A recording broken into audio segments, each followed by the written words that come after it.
घुटना, कंधा या कमर, चाहे जैसा हो दर्द, डॉक्टर ऑर्थो आपको देता है दर्द से पूरी आजादी, एक भरपूर जिंदगी।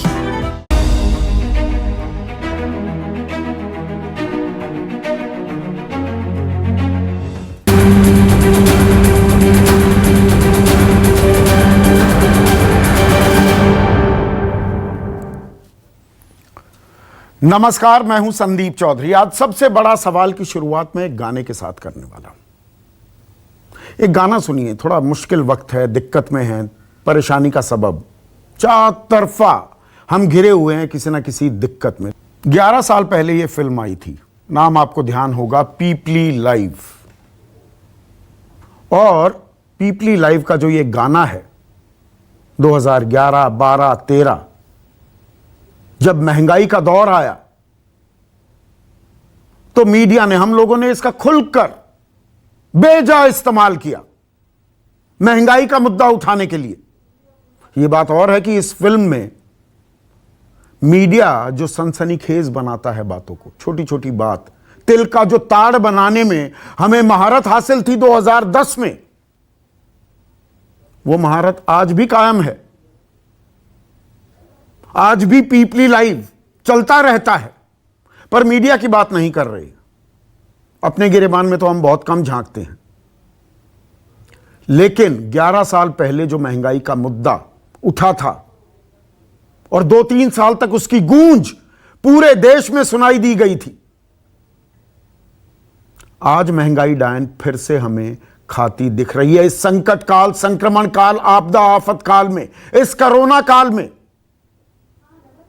जहां पहले बेड की, ऑक्सीजन की, वेंटिलेटर की किल्लत थी, दवाइयों की कालाबाजारी हो रही थी, सांसें अटक रही थी, इंजेक्शंस के लिए हम मारामारी कर रहे थे, दर दर भटक रहे थे, अब वैक्सीनेशन में वही हाल है। ऊपर से महंगाई और 1.25 साल से जो 23 करोड़ लोग गरीबी रेखा से नीचे चले गए, करोड़ों लोगों की नौकरियां चली गई, कुछ की वापस भी आई, लेकिन पहले जितनी तनख्वाह थी उससे कम में काम करना पड़ रहा है। कहने को रोजगार है, लेकिन कमाई जितनी थी उससे बहुत कम हो गई है। वो तेरे चुपचाप पिछले 1.25 साल से कहने को नौकरी कर रहे हैं, लेकिन कटी हुई तनख्वाह के साथ, क्योंकि कोई चारा नहीं है। ऐसे में अब महंगाई डायन मुंह बाए खड़ी है। अप्रैल में, पिछले महीने का जो आंकड़ा अब सामने आया है, जो खुदरा महंगाई दर है वो 10.49%, 10.5% हो गई है।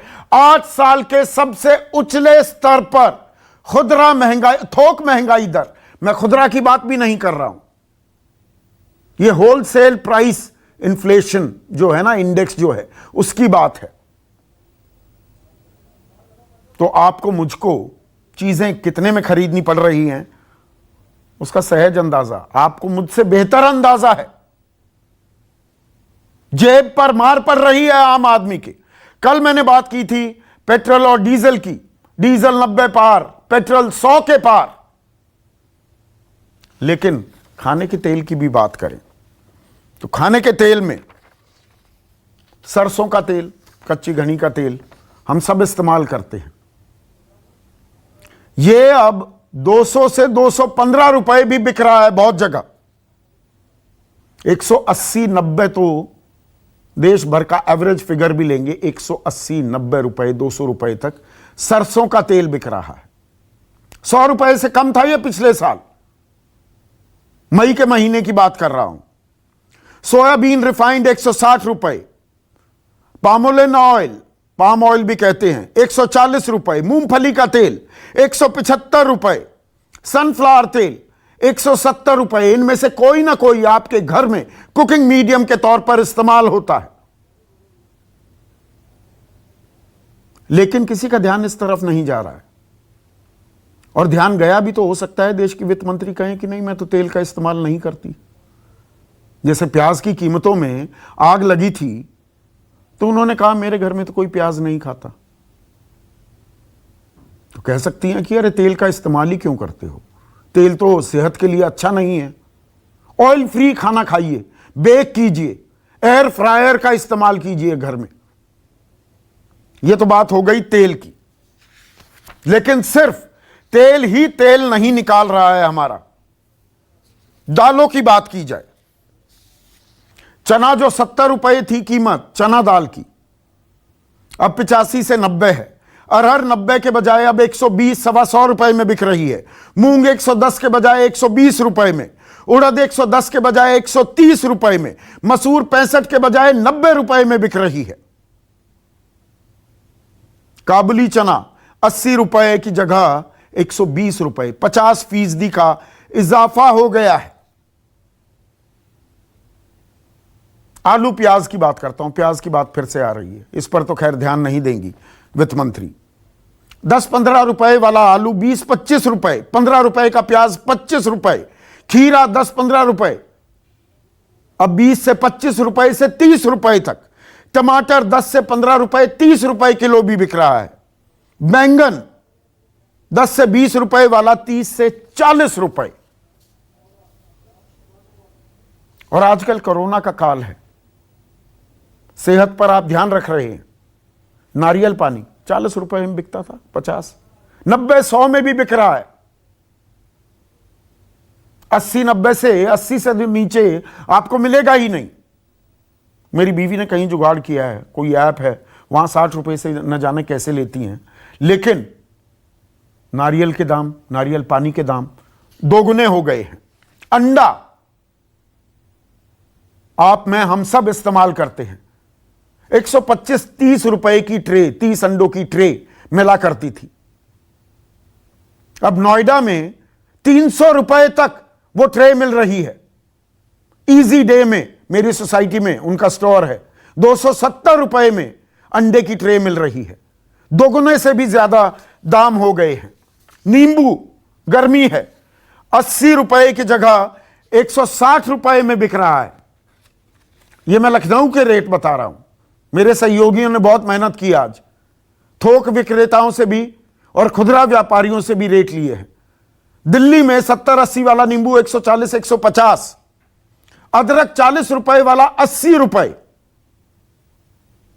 लहसुन 80 रुपए वाला 120 रुपए, शिमला मिर्च 60 रुपए वाली 80 रुपए, लौकी 20 रुपए की जगह अब 40 रुपए में बिक रही है।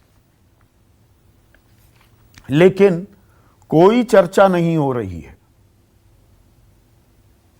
इस महंगाई की। यह ऐसा दौर है, हम घर में बैठे हुए हैं, कमाई के साधन सीमित होते जा रहे हैं। और ऐसा नहीं है कि ट्रक्स नहीं चल रहे या कंप्लीट लॉकडाउन है। पिछले साल पहली लहर की स्थिति होती तब भी समझ में आता है कि सप्लाई चेन डिसरप्ट हो गई है। सामान तो आ रहा है, जैसे दूध की कीमतें नहीं बढ़ी, पर जो ये कीमतें बढ़ रही हैं इस मुश्किल वक्त में,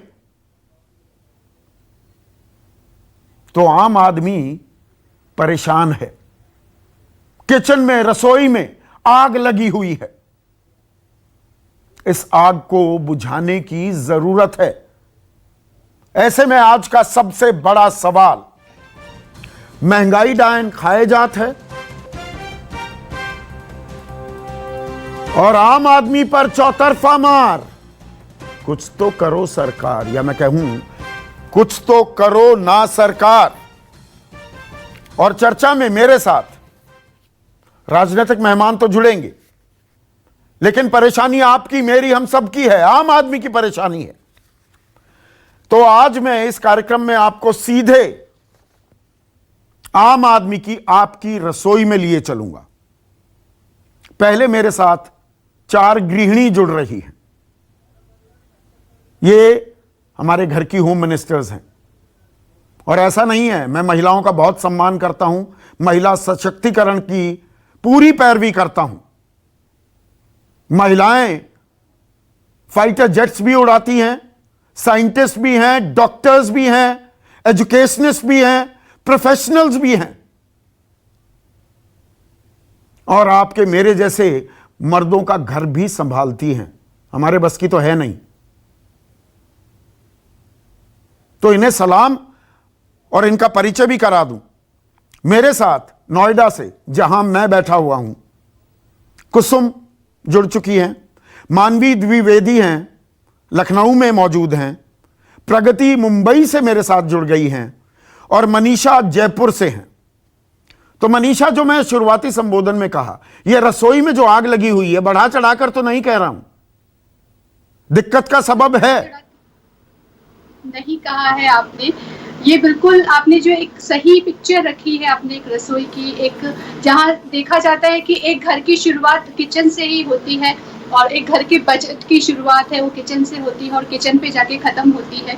तो जो जहां देखिए आपने जो भी चीज़ों के दाम को लेके बोले हैं वो बिल्कुल सही है। और वो जो महंगाई है जिस तरह से बढ़ती जा रही है दिन पर दिन, जिस तरह से वहाँ का किचन का जो माहौल है, मतलब जो हमारे जो बजट में जो गड़बड़ाहट हो रही है, वो सभी पिछले कुछ समय से जो महंगाई का जो रिकॉर्ड तोड़ बढ़ा है, वो चीज़ बहुत ज़्यादा हम लोग फेस कर रहे हैं इस चीज़ को। और देखा जा रहा है कि हम लोग मानते हैं गैस, आपने गैस सिलेंडर के दाम नहीं बताए, गैस सिलेंडर के दाम 850 हो गए हैं सीधे, जो 600 साढ़े 600 बिल्कुल 250 रुपए बढ़े थे, 250 रुपए बढ़ गए थे 1.5 महीने में, 2 महीने में बढ़ा दिए थे 250 रुपए। वो आपसे चूक हो गई, हाँ। वो आपने और नहीं बढ़ाए, बाकी मतलब बताए, बाकी सब जगह देखा जाए हर एक चीज के दाम बढ़े हैं। सरसों का तेल जो कि हर जगह हर समय हमारे लिए बहुत ज्यादा उपयोगी है, कहा जा रहा है अभी इस समय पे भी, तो सरसों का तेल उपज जो है हमारे यही हो रही है, वहां पे देखा जाए आप कहाँ पे 140 150 था और आज 190 में मिल रहा है वह। ऐसे और ही पिछले साल तो 100 रुपए से कम था। बिल्कुल बिल्कुल कम था पिछले साल। और हमारी जिस तरह से हम देखा जाए किचन में हर एक छोटी से छोटी चीज वो सब बढ़ रही है। जिस तरह से हम देख रहे डेली बेसिस पे हम लोग जब सब्जियों का ध्यान रख रहे हैं, आपने नारियल का बताया वो बिल्कुल सही है, बिल्कुल जस्ट डबल कोरोना का फायदा, मतलब इससे कोई बात ही नहीं करना चाह रहा। हमारा देश है, चलिए विकास की बात करते हैं, हम राष्ट्रीय अंतर्राष्ट्रीय मुद्दों पे बात कर रहे हैं, हम सब चीजों पे बात कर रहे हैं, लेकिन महंगाई की बात कौन करेगा, कौन सुनवाई करेगा? हमने सरकार को बिठा दिया है वहाँ पे। नहीं, मैंने कहा ना मनीषा, हो सकता है कि अब कह दिया जाए, वित्त मंत्री कह दे कि अरे तेल का इस्तेमाल क्यों करते हो। हाँ, वो तो कह देंगे, वो तो प्याज नहीं खाती ना, ऐसे ही तेल का इस्तेमाल क्यों करते हो, अरे ज्यादा तेल का इस्तेमाल करोगे स्वास्थ्य की दिक्कतें होंगी। बेसिक चीज, ऐसे तो हर एक बेसिक चीज का इस्तेमाल करना हम बंद कर दें, खाना पीना बंद कर दे। हर एक चीज का दाम बढ़ा है, हर एक चीज का दाम, यहाँ पे एक भी ऐसी चीज अछूती नहीं है जिसका दाम कम हुआ है। ये महंगाई है जो बिल्कुल 50% हर एक, अगर हम एवरेज लेते हैं 50% बढ़ी है।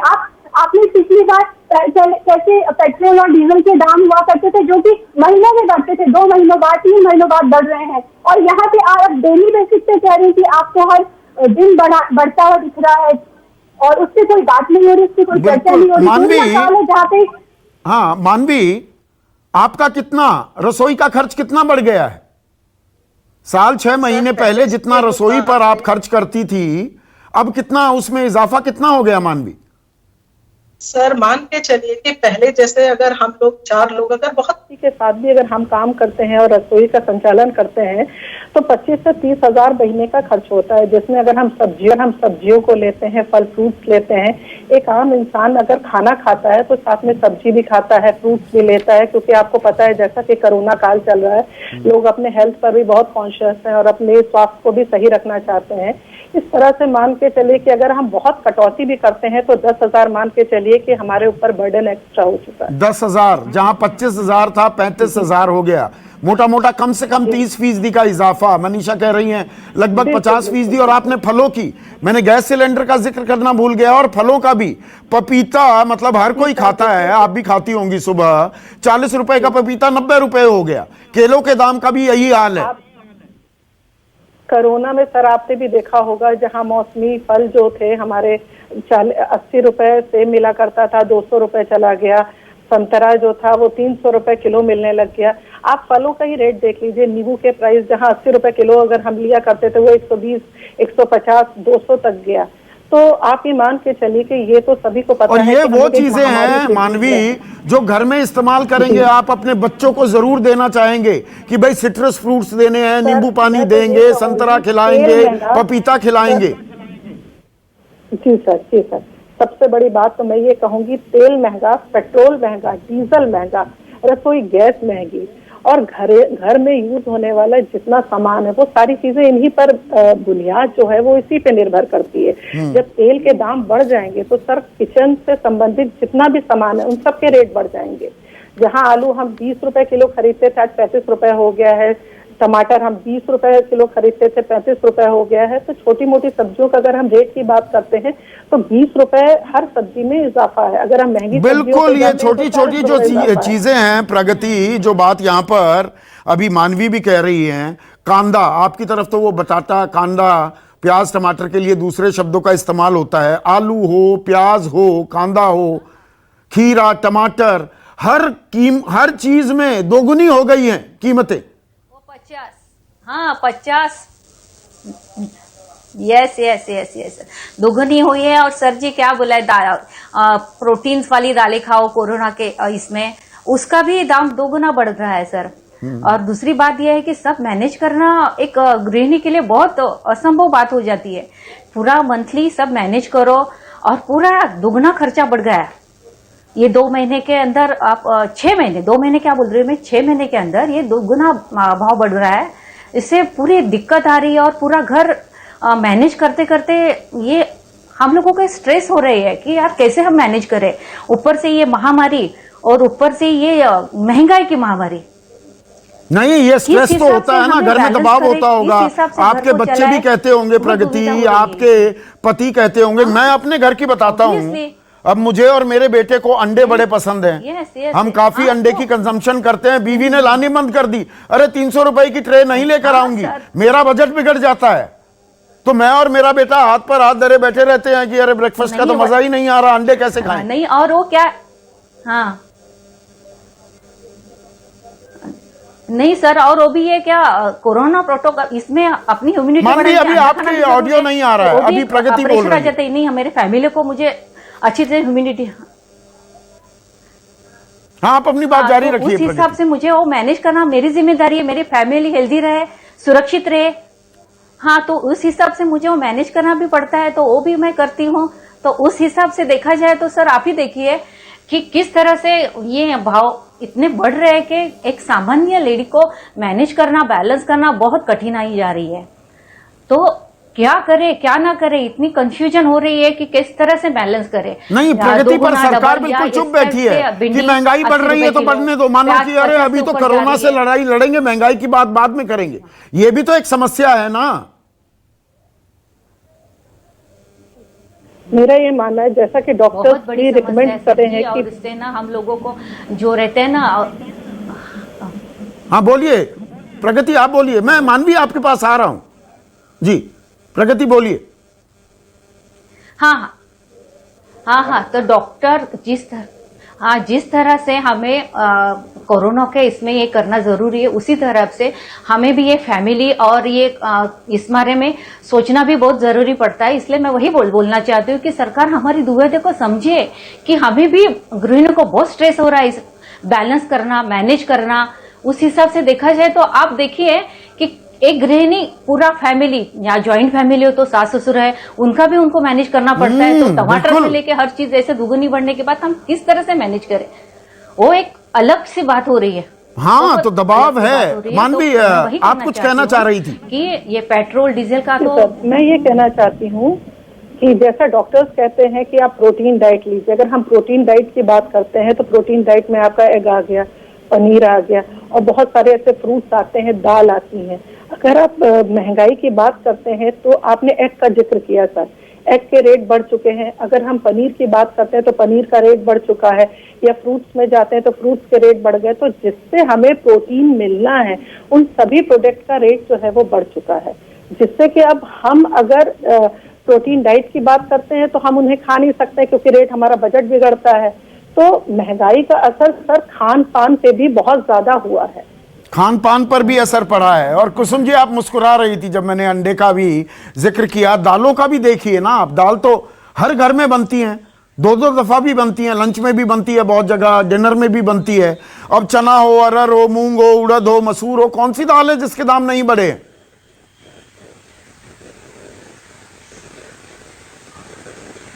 नहीं सर, सभी चीजों के दाल महंगाई कहाँ पे नहीं है। दालें, मसाले, तेल, सबसे बड़ा तो तेल, उस पे 50% का पूरा इंक्रीज हो चुका है। मतलब जबकि हम देखते हैं, कई बार न्यूज में देखा कि नई फसल आ चुकी है सरसों की, और उसके हिसाब से तेल के रेट घटने चाहिए, लेकिन नहीं।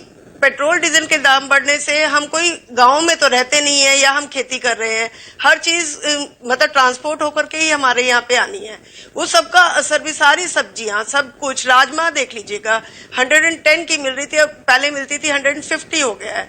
चना दाल को देखिएगा बहुत ज्यादा बढ़ चुकी है। किस चीज को देखें, क्या चीज खाएं और क्या चीज नहीं खाएं। मतलब इतना स्ट्रेस रहता है कि नाश्ते में क्या बनाएं, जिससे कि भाई लंच में क्या बनाएं जिससे हमारा थोड़ा सा मैनेज हो जाए, कौन सी दाल हमें थोड़ी सी रीजनेबल पड़ जाए। मतलब तेल तो हर चीज में इस्तेमाल होना है ना, तो तेल नहीं कुसुम जी, अल्पाहारी बनिए ना, जो पहले अल्पाहारी बनिए, अल्पाहार से ज्यादा स्वस्थ रहता है आदमी। 170 अल्पाहारी बन जाइए। आजकल सरकार क्या ये कह रही है? नहीं वो ठीक है, कोरोना कॉल है, मीडियोकर, मैं आ रहा हूं मनीषा, एक कोरोना सेकंड। कॉल है, मीडियोकर फैमिलीज तो ना किसी से मांग सकती है ना कुछ कर सकती है। सबसे बड़ी ये है, हम मध्यम वर्गीय लोग हैं, हमेशा मतलब सैलरी में कटौती है, तो क्या करें, किसके आगे रोए। मतलब अमीरों को कोई फर्क नहीं पड़ता, गरीबों को फंसता कौन है, मीडियोकर फैमिली कि। और हम, सबसे बड़ी बात, हम गृहिणी कैसे अपनी किचन को, कैसे बच्चों को प्रोटीन दें हम ठीक से, और मतलब सेहत का ध्यान रखें। उधर से महामारी फैली हुई है, तो ये खतरा रहता है कोई चीज इम्यूनिटी बूस्टर चीजें हम खाएं, तो समझ नहीं आता कैसे मैनेज। मनीषा, मतलब चौतरफा मार पड़ रही है आम आदमी पर, गृहिणी पर। वही दरकार यही है, कुछ तो करो सरकार। हर तरफ से दबाव बन रहा है, हर तरह से दबाव एक महिला पे, एक गृहिणी पे है और एक आम आदमी पे है, जहाँ पे उनको कम सैलरी में अपना पूरा घर खर्च और इस महामारी के दौर से गुजरना पड़ रहा है। और साथ साथ अगर हम बात करने के लिए कहते हैं, महंगाई पे बात करने के लिए कहते हैं, तो बस यही कह के, मुझे पता है इस मुद्दे को यही कह के दबा दिया जाएगा कि अभी कोरोना काल चल रहा है, इससे पहले उबरना है। लेकिन महंगाई का क्या, आम आदमी तो उससे ही नहीं उबर पा रहा है अभी। उनको हर तरह से, एक गृहिणी होने के नाते हमें हर तरह से बच्चों का ध्यान रखना पड़ता है। मनीषा, बहुत बड़ी बड़ी समस्याएं हैं ना इस देश में। टूल किट पर बहुत बड़ी बड़ी चर्चाएं करने की जरूरत है। फेसबुक, व्हाट्सएप पर क्या हो रहा है, बहुत बड़ी बड़ी गंभीर मुद्दे हैं ये। तो छुट भैया, टिटपुंजिया टाइप की छोटी मोटी बातें हैं। अरे थोड़ी महंगाई बढ़ गई, अभी सहन कर लो, 2-4 महीने में हो जाएगा ठीक। जो पिछले साल से किसी 50% की बहुत बड़ी एक कहते हैं ना, बहुत बड़ा बजट हो जाता है अगर बढ़ रहा है तो उस पर बात करना जो जरूरी है। आम आदमी का कौन सोचेगा? आप लोग अगर हर व्हाट्सएप, सोशल प्लेटफॉर्म पे बात कर रहे हैं, टूल किट पे बात कर रहे हैं, चीन पे बात कर रहे हैं, अंतर्राष्ट्रीय राष्ट्रीय मुद्दों पे बात कर रहे हैं, महंगाई पे बात करना, अपने घर की अपनी रसोई की बात हम करने को तैयार नहीं। बिल्कुल बिल्कुल सही बोल रहे हैं। बहुत बहुत शुक्रिया आप चारों का, बहुत बहुत शुक्रिया। और आपने अपनी व्यथा, अपनी पीड़ा, अपना दर्द, अपनी परेशानी हमसे साझा की। अब मेरे साथ बीजेपी की तरफ से महेश वर्मा, कांग्रेस के राष्ट्रीय प्रवक्ता गौरव वल्लभ, प्रोफेसर गौरव वल्लभ, अहम घटक है मोदी सरकार की, जेडीयू साझा सरकार चला रहे हैं बिहार में, माधव आनंद, जूही सिंह राष्ट्रीय प्रवक्ता हैं समाजवादी पार्टी की, और professor Deepa Sinha consumer right activist हैं, राइट टू फूड के लिए लड़ती रहती हैं। तो महेश वर्मा, ये आपने 4 गृहिणियों की, उनका दर्द सुना। ये महंगाई डायन खाया जात है और हम शांत बैठे हैं, खामोश बैठे हैं। नहीं, ऐसी कोई बात नहीं है उसमें। देखिए, सवाल आपका खड़ा करना और बहनों की बात सुनना, समझना और उसके अनुरूप जो है अपनी बातों को भी रखना, मैं समझता हूं कि ये हमारी ड्यूटी बनती है। और मैं इस चीज को भली भांति जानता हूं कि आज जो आप मुद्दा लेकर आए हैं वो निश्चित रूप से, वो किसी से भी आप पूछिएगा आज के टाइम में कि जैसी हमारी जरूरत है, जैसी हमारी स्थिति परिस्थिति है, वो कोई अनुकूल नहीं है, प्रतिकूल परिस्थिति है। अब उस प्रतिकूल परिस्थिति में जो है बहुत सारी चीजें जो है शामिल है।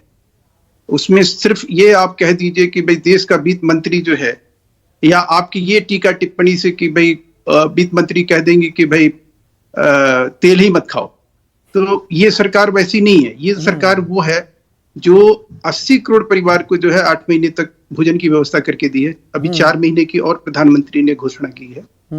तो इस सरकार की इस चीज पर, और जो आप 2014 से पहले जो दहाई में रहता था, ये जो आप एनालिसिस कर रहे हैं, जरा उसको भी एनालिसिस नहीं, वो बात आपकी बिल्कुल जायज है, बल्कि ये मैं कहना भूल गया और मैं ये ऑन रिकॉर्ड कहता हूं कि एक बड़ी उपलब्धि मोदी सरकार की पिछले 7 सालों में ये रही कि महंगाई दर काबू में रही। लेकिन अब ये महंगाई 8 साल के उच्चतम स्तर पर है, तो इस पर खामोशी बिल्कुल नहीं, बिल्कुल संदीप वो जायज नहीं है। नहीं, मैं आपकी बात को कहां कहा, मैंने कहा औचित्यपूर्ण है, प्रासंगिक है। आपकी बात को मैं कहां कह रहा हूं कि आप जो सवाल खड़ा कर रहे हैं उसके ऊपर मैं कोई आपत्ति कर रहा हूं। और बहनों की भी जो जरूरत है, उन्होंने कहा कि हमारी जरूरत बढ़ी है। हम जब वो जरूरत बढ़ी है तो निश्चित रूप से हमने कहा कि उस परिस्थिति को भी हमें अच्छी तरह से विश्लेषण, और ये जो आप लेकर जो आप बता रहे हो कि भाई थोक मूल्यांक सूचकांक जो ये आया है, ये हर महीने बदलते रहते हैं। अब अगर मार्च, फरवरी, जनवरी, दिसंबर, इनको भी आप एनालिसिस करोगे तो ये हर महीने आपको कहीं ना कहीं बदलते हुए मिलेंगे। लेकिन इसमें एक चीज जरूर मैं आपको कहूंगा, जो संदीप जी आपको दिखाना भी चाहिए, बताना भी चाहिए अपने दर्शकों का, कि जो रोजमर्रा की चीजें खाद्यान्न है, जैसे चावल है, आटा है, चना है, कुछ मसाले हैं, जो चीज आयात किया जा रहा है, जिसकी कमी है, वो आयात के जरिए जो इस देश में जिसकी भरपाई की यहाँ पर जो गेहूं, धान, जो दालें उगाई जा रही हैं, उनको तो खरीदते नहीं आप एमएसपी पर, आयात करने लगे। 3 साल पुराना कानून वापस ले आए, जो 3 साल से आयात पर प्रतिबंध था उसको हटा दिया। मतलब इसमें कंफ्यूजन क्यों फैला रहे हैं, विरोधाभासी बातें कर रहे हैं महेश भाई। संदीप जी, अगर आप उसको अपने मुद्दों से अलग ले जाकर उससे बात करेंगे, उसके ऊपर किसी और दिन बात कर लीजिएगा, तय कर लीजिएगा। लेकिन ये परेशानी का सबब है ना, तेल की कीमतों में, खाद्य तेल की कीमतों में अब 200 रुपए का सरसों का तेल हो जाए, ये परेशानी नहीं है आपके घर में, नहीं है क्या? महंगाई जो 7 साल में जो आपने भी एक्सेप्ट किया, आपने भी स्वीकार किया कि महंगाई नहीं बढ़ी, हमने उसको काबू में रखा। तो ये कहीं ना कहीं आज की डेट में जो परिस्थिति है, उस परिस्थिति को अगर आकलन करके हम बात करें, नहीं, परिस्थिति का हम आकलन करेंगे। सरकारें किस लिए होती हैं? सरकार महंगाई के बारे में कोई चिंता दिखा रही है या इन्हें कम करने, क्या ये महंगाई कम नहीं की जा सकती? नहीं सर, एक और चीज मैं बताऊं, हम चिदम्बरम साहब की तरह कहने वाले लोग नहीं है कि अगर आप 20 रुपए के मिनरल वाटर खरीद रहे हैं तो आप 20 रुपए का टमाटर क्यों नहीं खरीद रहे, 20 रुपए महंगा टमाटर। हम राज बब्बर जी की तरह ये कहने वाले लोग नहीं है कि 5 रुपए की थाली मिलती है। आप याद करिए मनमोहन सिंह जी को कि हमारे हाथ में जादू की छड़ी नहीं है कि हम रातों रात क्या कर देंगे। हम ये कोई बात आपके सामने नहीं ये विशेष साइकिल है ना, के साथ ये बात, डीजल 90 पार, पेट्रोल 100 पार, डीजल पेट्रोल के दाम बढ़ेंगे, ट्रांसपोर्टेशन कॉस्ट बढ़ेंगी, तो ये महंगाई का गल्लू गारा तो बनेगा ना। हमारी बहनें कह रही थी बार बार, जो हमारी बहनें जिस चीज को लेकर परेशान थी, एडिबल ऑयल जो है वर्ल्ड वाइड जो है 250% बढ़े हैं रेट, और हिंदुस्तान में 62% रेट बढ़े हैं। अच्छा, मतलब ये रहम कर रहे हैं आप? नहीं, रहम नहीं कर रहे हैं, हम ये कोशिश कर रहे हैं कि हमारे देशवासियों की दुश्वारियां कम हो। अच्छा, कोशिश की जा रही है। प्रोफेसर गौरव वल्लभ, कोशिश की जा रही है, पर महंगाई दर तो 8 साल के उछले स्तर पर आ गई। 1 मिनट महेश भाई। जी संदीप जी, पिछले 7 साल, महेश भाई अब गौरव वल्लभ की बारी है जी।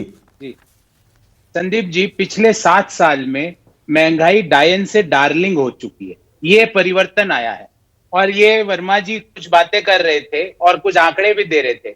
वर्मा जी, एक बात आपसे पूछता हूं, पिछले 1 साल में ऐसी एक दाल का नाम बताओ, ऐसे एक तेल का नाम बताओ जो घर में यूज होता हो, जिसके दाम यथावत हो, जिसमें 5% से कम की बढ़ोतरी हो, जिसमें 10% से कम की बढ़ोतरी हो। एक भी नहीं बता पाए। फिर बोलेंगे एक अभी आंकड़ा दिया है कि जो दूसरे देशों में बढ़ा उससे हमारे यहां कम बढ़ा। भाई साहब, एडिबल ऑयल में 62% की वृद्धि हुई है देश में, 62%। और मेरा आपसे पूछना है कि ये आज नहीं हुआ है, पिछले 1 साल तो वो कह रहे हैं विदेशों में तो 250% इजाफा हो गया। नहीं, कि हम तो डाटा दीजिए ना संदीप जी, ऐसे मैं नहीं जाने दूंगा इनको। यहाँ पे बहस हो रही है, डाटा लेके आइए और सोर्स बताइए। ऐसे यहाँ पे झूठ बोल के आप भाग नहीं सकते। कौन सा डाटा है मुझे बताइए 250%। और दूसरी बात, मैं आपसे पूछता हूं कि 62% तो पिछले 1 साल में लगातार बढ़े। आपने जो पिछली जो खरीफ की फसल थी तिलहन की, उसमें बुआई कितनी ज्यादा कराई, कितनी सब्सिडी दी, फिर आप कह रहे हो हमने लोगों को मुफ्त खाना दिया। अरे भाई आपको पता नहीं है वर्मा जी, आपको ध्यान नहीं है कि जो तेल है ना वो पीडीएस में नहीं दिया जाता है, या तो दो उनको पीडीएस में तेल भी दो, पीडीएस पे सब्सिडी क्यों नहीं दे रहे आप बातें करते। जब भी सवाल पूछते हैं एक रोना ठीकरा लेके आ जाते हैं Sandeep ji, lives versus livelihood, हम परेशान हो गए इससे।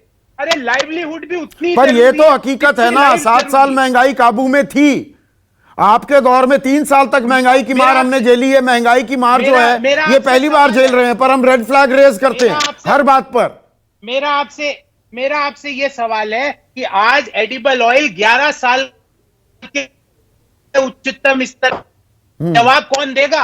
मेरा आपसे सवाल है कि पिछले 1 साल में जब लोगों की नौकरियां जा रही है और 23 मई को जो बेरोजगारी का आंकड़ा आया संदीप जी, उसमें 14.7% अनएम्प्लॉयमेंट रेट है देश की, similar to what happened in 2020। 2020 की रेट पे पहुंच गए बेरोजगारी, लोगों की नौकरी जा रही है, पैसा है नहीं, आप महंगाई पे महंगाई करते जा रहे हो। तेल जो कि बिना तेल के तो कोई खाना बन ही नहीं सकता, उसमें आप 62% की 1 साल में वृद्धि करते हो। सरकार ने क्या किया, क्या प्रयास किया 1 साल में, मुझे उसका जवाब दीजिए। अगर वर्मा यहाँ पर महेश वर्मा रिस्पॉन्ड कीजिए, आपका सोर्स क्या है। 250% की दुनिया में तेल के कीमत, खाद्य तेल की कीमतें बढ़ी हैं, आपको चैलेंज कर रहे हैं सीधा गौरव वल्लभ। मैं तो पूरी जिम्मेवारी के साथ कह रहा हूं कि मैं इस बहस को छोड़ के चला जाऊंगा। आप अपने पीछे जो रिसर्च टीम है उससे पूछ लीजिए कि ऐसी बात है। 200 आपका सोर्स क्या है वो तो हम पूछ लेंगे। मेरा सोर्स यह है, मेरा सोर्स 50 लाख टन बीजेपी दफ्तर जो उत्पादन है वो तिलहन का जो एडिबल ऑयल है, जो खाद्यान्न तेल है, उसका कम हुआ है। एक तो पहला कारण है। और इसका जो मुख्य उत्पादक देश थे जैसे रूस है, अर्जेंटीना है, ब्राजील है, अरे भाई ये जो मुल्क हैं 8 से 10, मलेशिया है, इंडोनेशिया है, यहाँ पे जो है इन सब चीजों का उत्पादन जो है बहुत गिरा है, 60% गिर गया है। अब आप ये कहिएगा आज जो पेट्रोलियम का भी जो रेट बढ़ा है उसका कारण जो है अगर समझ में आता है तो ये है कि उत्पादन कम हुआ है। अच्छा। देश के पेट्रोलियम मिनिस्टर जो है जाकर $150 पर बैरल कच्चे तेल की कीमतें थी, 70 रुपए में तेल बिकता था, $68 पर बैरल, $30 पर बैरल से भी नीचे गया, तब भी हम वो 70 से नीचे तो आया नहीं जो 35 रुपए प्रति लीटर बेचने के दावे करते थे। तेल की कल मैंने चर्चा कर ली, पेट्रोल डीजल की, पर उसी की मार अब हम खाद्य तेल और बाकी खाने पीने की चीजों में, सब्जियों में, फलों में, दालों में देख रहे हैं। इस बात को क्या डिनाई किया जा सकता है? 1 सेकंड, अब महेश, माधव, संदीप जी 1 सेकंड, अब माधव रिस्पॉन्ड करेंगे। माधव आएंगे स्क्रीन पर। माधव, इस बात को डिनाई करेंगे क्या आप? आपके घर में सब ठीक चल रहा है?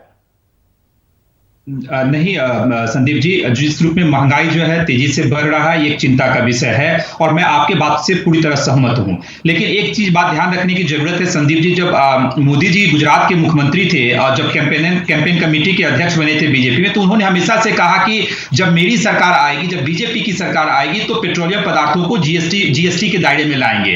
देखिए, जब जीएसटी के दायरे में जिस दिन पेट्रोलियम प्रोडक्ट्स आ गया तो समझिए कि जो महंगाई है, महंगाई बहुत कम हो जाएगा। आज आपको ही पता है कि जो क्रूड ऑयल का प्राइसेस क्या है और जो हम लोग के यहाँ जो एक्चुअल जो पेट्रोल और डीजल, भाई 100 रुपए पेट्रोल की कीमत अगर हम देते हैं तो 58 से 60 रुपए टैक्सेस में जा रहे हैं। जीएसटी में आप कह रहे हैं तो 28 रुपए जाएगा, तो 28 रुपए जाएगा तो 30 रुपए पेट्रोल की कीमत अपने आप कम हो जाएगी। सीधा गणित है। एग्जैक्टली संदीप जी वही मैं कहना चाह रहा हूं। तो सबसे बड़ी मुझे बात यही है कि वादा जरूर किया था लेकिन आज तक वो प्रयास नहीं हुआ कि क्यों ना जैसे पेट्रोलियम प्रोडक्ट्स को भी जैसे जीएसटी के अंदर में लाया जाए। दूसरी बात करें कि ये नहीं, इसलिए ना लाया जाए, तर्क ये देती है सरकार। 1 मिनट माधव, आप भी सरकार के हिस्सा हैं, अहम घटक हैं। सरकार तर्क ये देती है जी सड़कें बनानी है, हम टोल टैक्स तो देते ही नहीं, गाड़ी नहीं खरीदते हैं तो 1 टाइम रोड टैक्स दिया जाता है ना, अच्छी खासी कीमत होती है। अब यहां पर हर चीज की देश के भले के लिए, देश के विकास के लिए आपसे पेट्रोल की कीमतों में एक्साइज ड्यूटी हम लगा रहे हैं। पिछले साल सीधा पेट्रोल पर एक मुश्त 10 रुपए, डीजल पर 13 रुपए एक्साइज ड्यूटी बढ़ा दी गई थी जो आज तक कम नहीं की गई। संदीप जी देखिए, मैं एक पॉलिटिकल पार्टी का प्रवक्ता होने से पहले मैं एक अर्थशास्त्री भी हूं। मैं इस खेल को भली भांति समझता हूं, इसलिए मैंने मोदी जी का जिक्र किया और जो कुछ भी मैं कह रहा हूं एज जो मेरे पास अर्थशास्त्र का ज्ञान है। अब जहां तक सरकार जो बहाना आप देती है कि नहीं कि इसको जीएसटी के अंदर में इसलिए नहीं लाया जा सकता क्योंकि हम लोग को इंफ्रास्ट्रक्चर को बढ़ावा देना है, हम लोग के पास फंडिंग की जरूरत है। देखिए, अब अन्योन्याश्रय संबंध है पेट्रोलियम प्रोडक्ट्स का महंगाई से जो है। अगर आपको लोगों को सुविधापूर्वक जीवन जीने का मुहैया कराना है, लोगों को अनाज मिले, खाने की सामग्री मिले, महंगाई को कम करना है, तो पेट्रोलियम प्रोडक्ट्स पे आपको जरूरी है कि उस पर जैसे आप कहीं ना कहीं कंट्रोल रखें, और वो कंट्रोल तभी हो सकता है जब जीएसटी के अंदर में लाएंगे। और जहां तक आपने कहा कि सरकार कहां से पैसा लाएगी, जस्टिफिकेशन ये जरिए, तो सरकार तो कह रही है ना, डिमोनेटाइजेशन के लिए सरकार ने कही ना कि काला धन नहीं मिला, लेकिन लोग इनकम टैक्स के दायरे में आ गए, लोग इनकम टैक्स देना पेमेंट कर दिए, स्टार्ट कर दिए, तो सरकार के पास तो फंडिंग आ गई, तो और भी जरिया है फंडिंग रेज करने का। लेकिन अगर आपको महंगाई को कम करना है, लोगों को असुविधा ना हो उसको ध्यान में रखना है, तो एक बात तो तय मैं अर्थशास्त्री होने के नाते कह सकता हूं कि आपको आज न कल पेट्रोलियम प्रोडक्ट्स को जीएसटी नहीं, ये चिंता का सबब नहीं है। इनमें से जो मैंने आंकड़े बताए, चाहे खाद्य तेल के हों, सब्जियों के हों, फलों के हों, दालों के हों, अंडों के हों, एक भी रेट में गलत बता रहा हूं या बढ़ा चढ़ाकर बता रहा हूं? नहीं, एकदम नहीं संदीप जी, आपने जो कुछ भी कहा है आपने शोध के आधार पे कहा है और मैं इस बात से सहमत हूं। महंगाई तो अपनी चरम सीमा पे है और सरकार भी संवेदनशील है। मैं ऐसा भी नहीं कह सकता हूं कि सरकार असंवेदनशील है, सरकार उस पर ध्यान नहीं दे रही है। 23 करोड़ लोग गरीबी रेखा के नीचे चले गए हैं। अभी महेश वर्मा कह रहे थे 80 करोड़ लोगों को हम भोजन दे रहे हैं। भोजन नहीं है, 5 किलो गेहूं या चावल और 1 किलो दाल, उसमें ना तो खाद्य तेल आता है, ना मसाले आते हैं, ना नमक आता है, ना नींबू आता है, और चीजें नहीं आती। दाल बनाने के लिए भी या आटा बनाने के लिए, उसके लिए भी कुकिंग मीडियम की जरूरत होगी कि नहीं? निश्चित रूप से आपके बात से सहमत हूं। और ये कोई परमानेंट सोल्यूशन है भी नहीं कि आप 5 केजी अनाज दे दीजिए, वो कोई परमानेंट सोल्यूशन नहीं। आपको महंगाई की दर कैसे एक नियंत्रित करना ही पड़ेगा। और जहां तक लोगों को आत्मनिर्भर बनाने की आवश्यकता, आप जो है लोगों को कब तक मदद करेंगे, कब तक इस तरह सब्सिडी देते रहेंगे? 5 केजी अनाज से लोगों का जीवन यापन नहीं हो सकता, ये सरकार भी जानती है। लेकिन सरकार गंभीर है, मैं ऐसा भी नहीं कह सकता हूं कि केंद्र सरकार गंभीर नहीं है। सरकार अच्छा, गंभीर है, मुझे वो गंभीरता नहीं दिख रही है। जूही सिंह, आपको वो गंभीरता दिखी है? महंगाई यकायक नहीं बढ़ती है, इसके संकेत मिल रहे थे पिछले महीने, 1.5 महीने से।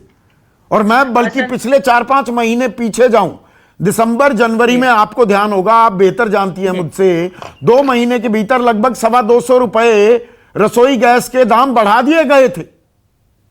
शुरुआत हो गई थी वहां पर रसोई में आग लगने की। संदीप जी, अगर सरकार गंभीर है तो फिर सरकार में इच्छा शक्ति की कमी है या सरकार ऐसी नीतियों को नहीं फॉलो करना चाहती? महंगाई तो हम सबके सामने है।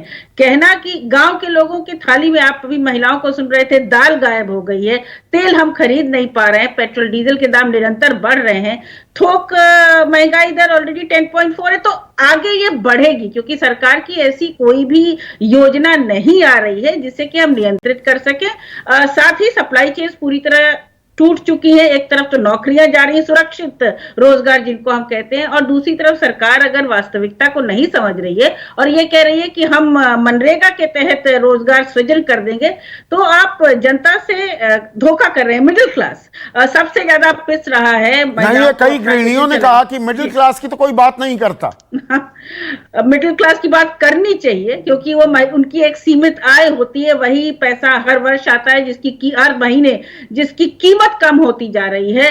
तो हम लॉकडाउन में बहुत से लोग हैं, आप घर से काम कर रहे हैं, कहने को घर से काम कर रहे हैं, नौकरी भी है, तनख्वाहें कम हो गई है, घर में आप जितने पैसे दे रहे थे रसोई चलाने के लिए, अब उन पैसों पर भी दबाव है और ऐसे में दाम बढ़े तो ये परेशानी है।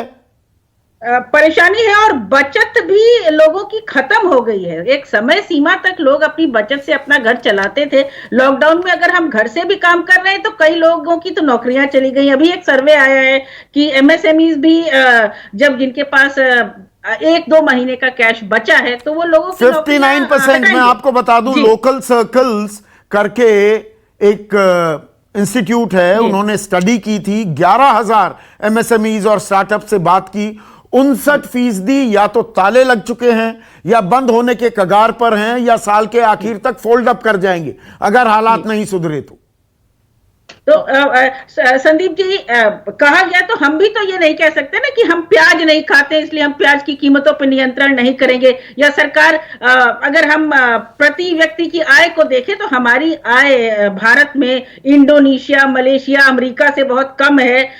हम सुरक्षित रोजगार नहीं दे रहे, ना तो हमारा कोई ऐसा सोशल सिक्योरिटी नेट है, ना लोगों के पास बचत का प्रोविजन है। तो ऐसा सरकार क्या कर रही है कि आगे चलकर हम ये विश्वास करें कि महंगाई नियंत्रित होगी? महामारी है, लेकिन इसके लिए तो सरकार को प्रिपेयर होना चाहिए था। और अभी तो होलसेल प्राइस इंडेक्स बढ़ा है, कंज्यूमर प्राइस इंडेक्स जरूर बढ़ेगा, वो तो बढ़ेगा, नो ब्रेनर है, नो ब्रेनर है। प्रोफेसर दीपा सिन्हा, आप एक्सपर्ट हैं इसकी। अब देखिए, मैं ये जानता हूं और मानता हूं और समझता भी हूं कि हम एक कोरोना काल से गुजर रहे हैं, ये दूसरी लहर है, हमने एंटिसिपेट नहीं किया। अभी देश में महामारी को लेकर, बेड की किल्लत को लेकर, दवाइयों की किल्लत, ऑक्सीजन, वेंटिलेटर, इन सब पर मारामारी चल रही थी, लेकिन इसका एक फॉल आउट महंगाई पर आना था। क्या इसे एंटिसिपेट नहीं कर पाई सरकार, या सरकार की सारी ताकत कोरोना से लड़ने में लगी हुई थी और ये महंगाई डायन चुपचाप आ गई? जी, मुझे लगता है कि एंटिसिपेट करना चाहिए था। थोड़ा सा हम सेकेंड वेव से पीछे भी जाए। पिछले साल के लॉकडाउन के बाद अक्टूबर, नवंबर, दिसंबर में बहुत सारे स्टडीज हुए हैं, अजीम प्रेमजी यूनिवर्सिटी का, राइट टू फूड कैंपेन का, जिसमें दिखा कि फर्स्ट वेव कोरोना तो घट गया, लेकिन जो खाद्य सुरक्षा पे प्रॉब्लम हुई थी पहले लॉकडाउन के बाद, वो कंटिन्यू थी पिछले साल के अंत तक। और जो बेरोजगारी थी या लोगों के इनकम्स गिरे थे, इसमें उतनी उधार नहीं आई थी। तो ऑलरेडी एक स्थिति ऐसी थी कि लोगों की जरूरत थी मदद के लिए, लेकिन ये जो 5 किलो अनाज एक्स्ट्रा दिया जा रहा था या दाल दिया जा रहा था, ये सब नवंबर में बंद हो गया था। तो नहीं, वो तो अब फिर चालू कर दिया, अभी जून तक आगे बढ़ा दिया है। 2 ही महीने बीच में नहीं था, मई और जून में ही बढ़ाया है। और इसमें दाल इस बार नहीं है, इस बार सिर्फ चावल गेहूं दिए हैं। दूसरी बात, पिछले बार जो माइग्रेंट वर्कर्स थे उनके लिए भी एक स्कीम थी, वो इस बार नहीं है। अब सिर्फ उनके लिए है जिनके पास ऑलरेडी राशन कार्ड है। लेकिन जैसे हमने शुरुआत में महिलाओं का सुना और अभी के चर्चा में भी हो रहा है, सिर्फ चावल गेहूं से तो पोषण नहीं होती है। कम से कम अनाज, दाल और तेल अगर होगा तो एक मिनिमम न्यूट्रिशन जो है किसी परिवार में मिल सकता है। और जहां पे एक तरफ बेरोजगारी बढ़ रही है, इनकम्स घट रहे हैं, और दूसरे तरफ अगर दाम बढ़ रहा है, इसका मतलब वही है कि जो डिस्पोजेबल इनकम है, जो लोगों के हाथ में पैसे हैं, उसका वैल्यू घट रहा है। तो इस पे पोषण पर एक इम्पैक्ट तो होगा। तो मुझे लगता है कि सरकार को तुरंत पीडीएस के द्वारा यूनिवर्सल दाल, अनाज और तेल जिसको जरूरत है उनको देने की नहीं, पर दालों के कीमत, प्रोफेसर दीपा, दालों की कीमत आपको लगता है अभी उन पर अंकुश लग पाएगा? क्योंकि जो आयात करने की अब इजाजत दी है, 3 साल तक इस पर प्रतिबंध लगा हुआ था कि दालों की कीमतों में आग लगी तो आयात करना याद आ गया। उसे भी नवंबर तक, वो अनुमति जो मिली है, नवंबर तक आएंगी दालें। ऐसा नहीं है दालें कल आ जाएंगी या दाम घटने लगेंगे। ये बढ़ती कीमतें कुछ महीने हमें सहन करना होगा। मैं कम से कम दालों के बारे में बिल्कुल ठोक कर कह सकता हूं। इसको भी बढ़ते रहने का जरूरत नहीं है, जो सरकार के पास स्टॉक है। और अगर हम कंट्रोल प्राइस में सरकार देने लगेगी दाल मार्केट में, तो बाकी मार्केट प्राइस भी गिरेगी। अभी सरकार वो जो 80 करोड़ लोगों को 1 किलो दाल भी तो नहीं दे रही है इस बार। और लॉन्ग टर्म फिर वही इश्यू होगा कि क्यों ऐसा है कि हम दाल और तेल, जो बेसिक थाली में कुछ भी खाना खाने के लिए हमारे देश में प्रोटीन और फैट का यही सोर्स है दाल और तेल, इसका हम क्यों इंपोर्ट पे डिपेंडेंट है? इस पे इसकी एमएसपी से क्यों खरीदी नहीं जाती है? इसका प्रोडक्शन क्यों नहीं बढ़ रहा है? ये सारे लॉन्ग टर्म क्वेश्चन है जिसको हमें, जी बिल्कुल, और ये हर साल उठता है ये सवाल। ये नहीं कि ये पहले बार आ रहा है, 2-3 साल पहले भी दाल का दाम बढ़ा था, तब भी बात हुई थी कि पल्स मिशन का क्या हो रहा है। और हर साल सरकार एमएसपी तो अनाउंस करती है दाल की, तेल की, लेकिन खरीदती नहीं है एमएसपी पे। और जिस साल भी एमएसपी पे खरीदी है, हमने देखा है कि अगले साल उसका प्रोडक्शन बढ़ा है।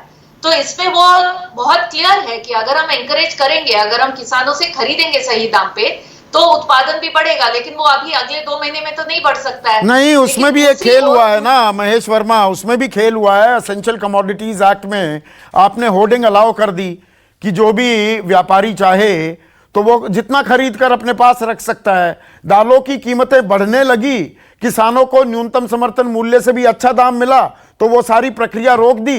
सरकारी खरीद तो हुई नहीं, निजी व्यापारी खरीद रहे थे, अच्छा दाम दे रहे थे, उस पर भी रोक लगा दी। तो हमने जो दालें उत्पादन किया है उसकी खरीदी हुई नहीं, अब आयात हम कर रहे हैं।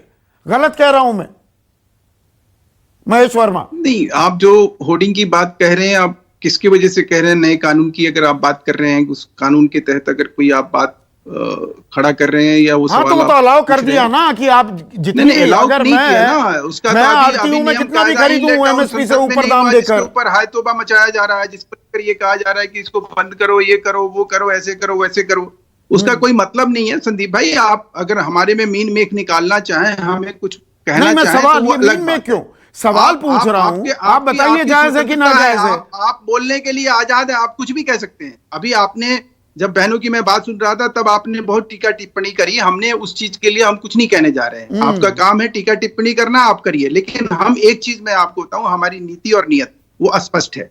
और आपको अगर ये चीज समझना है, मैं फिर एक बात कह रहा हूं, मैं फिर एक बात कह रहा हूं आपसे, नहीं ये जुमले हो जाते हैं महेश भाई, ये जुमले हो जाते हैं। नीति और नियत साफ है। नीति क्या है महंगाई को लेकर?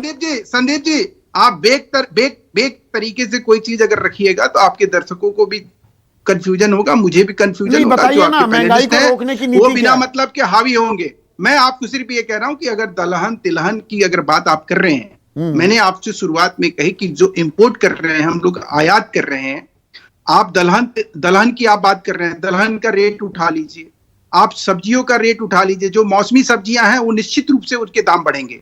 मैंने आपसे क्या कहा कि ये हर महीने, ये आपको हर महीने इस तरह के बाद में कुछ और है, इस तरह की चीजों को आपको देखना पड़ेगा, समझना पड़ेगा। ऐसा नहीं है कि अर्थव्यवस्था को जानते जो बात कह रहे हैं ये महीने कह रहे हैं, ये देखिए महेश वर्मा, कर दिया। अरे आप इकोनॉमिक्स जानते हैं, ये महीने महीने का खेल, यहाँ पर सब पढ़े लिखे हैं, ये महीने महीने का खेल नहीं होता, ईयर ऑन ईयर बेसिस भी कंपैरिजन होती है ना। अरे भैया, पिछले महीने का बेस कम था, वो बात ठीक है। जनवरी का मैं बताऊं, जनवरी का बताऊं, बताइए ना, बताइए ना, क्या धमका क्या रहे हैं, डरा रहे हैं मुझे? बताइए ना, पढ़ के बताता हूं। हाँ बताइए ना। मैं आपको यही जो आप थोक मूल्य सूचकांक जो था वो मार्च में कहा था, अरे वो ईयर ऑन ईयर बेसिस होता है ना भाई। ईयर ऑन ईयर बेसिस नहीं होता है, आप करेक्ट कर लीजिए इसको। आप करेक्ट कर लीजिए संदीप चौधरी जी, या किसी से पूछ लीजिए कि ये मंथली जो है ये वेरी करता है। दोनों चीज होती हैं भाई। अब आप मुझे इकोनॉमिक्स समझाएंगे। स्टेक होल्डर हैं, इसके जो स्टेक होल्डर है उसमें राज्य भी आते हैं, ऐसा नहीं है कि वो अब राज्यों पे धीरे धीरे आप गोल पोस्ट शिफ्ट कर रहे हैं, धीरे धीरे नहीं। एक सेकेंड प्रोफेसर गौरव वल्लभ, अब ये देखिए यहाँ पे अर्थशास्त्र भी जब सिखाया जाता है तो मुझे परेशानी होने लगती है, थोड़ा समझाइए। प्रोफेसर हैं आप। मैं तो ऐसे अर्थशास्त्रियों को प्रणाम करता हूं और सारे अर्थशास्त्री के विद्यार्थियों को कहता हूं कि इनको माफ कर देना, क्योंकि इनको होलसेल प्राइस इंडेक्स और कंज्यूमर प्राइस इंडेक्स का अंतर नहीं पता है। इनको माफ कर देना मेरे दोस्तों। इन्होंने कहा महीने टू महीना, मैं पूछ रहा हूं भैया आलू क्यों बढ़ गया एक महीने में? पिछले महीने 15 रुपए प्रति किलो था, अभी 25 रुपए पर किलो। प्याज क्यों बढ़ गया भैया एक महीने में? पिछले महीने 15 रुपए, आज 25 रुपए प्रति केजी। खीरा क्यों बढ़ गया? टमाटर क्यों बढ़ गया? बैंगन क्यों बढ़ गया? वो तो आप कहीं से नहीं मुझे एक चीज बताइए, मुझे एक चीज बताइए प्रोफेसर गौरव वल्लभ, अब एक नेता के तौर पर नहीं, एक प्रोफेसर से मैं ये सवाल पूछ रहा हूं। ये सारी महंगाई दर मंथली बेसिस पे कैलकुलेट होती है? नहीं, अप्रैल में, मार्च में क्या थी तो अप्रैल में थोड़ी बढ़ गई। जब आप सीपीआई को कंपेयर करते हैं या डब्ल्यूपीआई को करते हैं तो पिछले साल मार्च का डाटा होता है, अप्रैल 2020 विथ अप्रैल 2021, मार्च 2020 विथ मार्च 2021, ये डाटा होता है। पर अब मैं इनसे अनर्थशास्त्रियों से नहीं भिड़ सकता। मेरा तो एक ही सवाल है, 62% कीमत बढ़ी तिलहन की एक साल में, सरकार ने क्या किया एक साल? एक स्टेप बता के जाइएगा वर्मा जी, कि एक बैठक की हो, एक ऐसा। चलिए महेश वर्मा, लास्ट कमेंट। बिल्कुल बताऊंगा, मैं बोलूं संदीप जी? हाँ, आप ही के पास आया हूं। एकदम, मैं ये कह रहा हूं कि गौरव वल्लभ जी हमारे बहुत अच्छे अर्थशास्त्री हैं, जानकार हैं, और मुझे लगता है कि ये खबर जरूर पढ़ते होंगे और इनको जानकारी पता नहीं मिली या नहीं मिली। सोमवार को फाइनेंस मिनिस्टर ने जितने स्टेक होल्डर थे जो एडिबल ऑयल को लेकर जो जो उसमें प्लेयर्स शामिल है उनकी मीटिंग बुलाई। और मैं आपको बहुत जिम्मेवारी के साथ संदीप भाई आपके इस चैनल पे कह रहा हूं कि आपको अगले हफ्ते एडिबल ऑयल के दाम में कुछ कमतर चीजों को कहीं ना कहीं दिखाई देगा। ये मैं आपको जिम्मेवारी के साथ कह रहा हूं। और उसके ऊपर हमने चर्चा करी, रणनीति बनाई। और अभी फिर से मैं कह रहा हूं कि अगर मेरी ये बात गलत हो जाए, मैं आपके चैनल पे दर्शकों से माफी मांगने के लिए तैयार हूं। नहीं तो इन्होंने जो आरोप लगाया है कि ये कह रहा है कि 230 से लेकर 250% अगर नहीं बढ़े हैं, मैं आंकड़े के साथ देने के लिए तैयार हूं। ठीक है। और अंतरराष्ट्रीय स्तर पे ये भी कि हर महीने के हिसाब से ही मंथ टू मंथ कैलकुलेट होती है महंगाई दर। हम आयात जो महंगाई दर मंथ टू मंथ कैलकुलेट ही होती है ना, उस बात पर कायम है आप? बिल्कुल। वो थोक मूल्य सूचकांक WPI की मैं बात कर रहा हूं। I am talking about that thing, whatever you are talking now. मैं उसके ऊपर अंग्रेजी बोलने की क्या जरूरत है, हिंदी भी समझ में आती है। अंग्रेजी नहीं मेरे भाई, मैं माफी चाहता हूं अगर मेरी अंग्रेजी से आपको परेशानी हो गई तो उसके लिए माफी चाहता हूं। ना, बहुत बेहतरीन अंग्रेजी मालूम है कि आप देसी आदमी, आप कभी अंग्रेजी का यूज करते ही नहीं है अपने। ये बहुत बेहतरीन अंग्रेजी आती है। नहीं, आप कभी बोलते नहीं है ना, मैंने कभी बोलते नहीं है क्योंकि ये हिंदी माध्यम है ना, ये हिंदी चैनल है। चलिए हाँ चलिए, अच्छी बात है सर। मैं तो चलिए, तो महंगाई डायन जो है ये जो खाई जा रही है, यहां भरोसा दिया जा रहा है अगले हफ्ते तक ठीक हो जाएगा। ठीक हो जाए, हम तो यही दुआ करते हैं, क्योंकि आम आदमी चौतरफा मार से अब परेशान हो गया है। तो कुछ तो करो ना सरकार। नमस्कार। खास जड़ी बूटियों से बना पेट सफा आयुर्वेदिक चूर्ण आज ही ले आएं। पेट सफा पहली रात से ही असर दिखाता है और इसकी आदत भी नहीं पड़ती। पेट सफा, हर रोग दफा।